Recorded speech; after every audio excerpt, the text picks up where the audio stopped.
Okay, so here's how to record a Sway presentation via Microsoft Stream. So from your home college page, you go to the Office 365 portal, which will bring you to here. And then in the dots, same way you get to Sway, click on those dots in the top left, but click on Microsoft Stream. What you want to do is go to screen recording.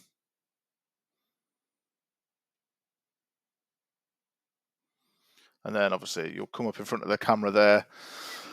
You'll want to make sure whoever's speaking at that time, say you're doing a group presentation, one person is doing one slide, another person's doing the next slide. You want to make sure whoever's in front, whoever's doing that slide is in front of the camera, because you do want to be seen whenever you're doing a presentation.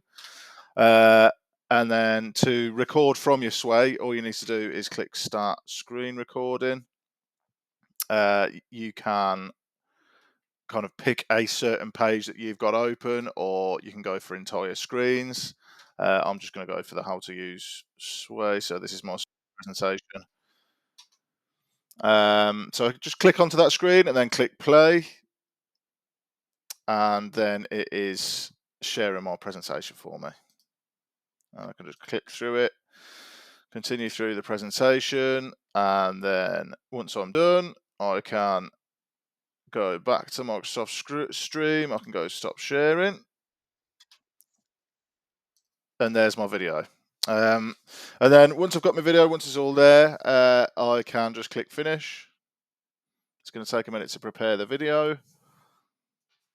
This can take a while if the video is kind of longer than a minute, really. It'll open up there for you. And then once you've got it, you can click these three dots there and download it.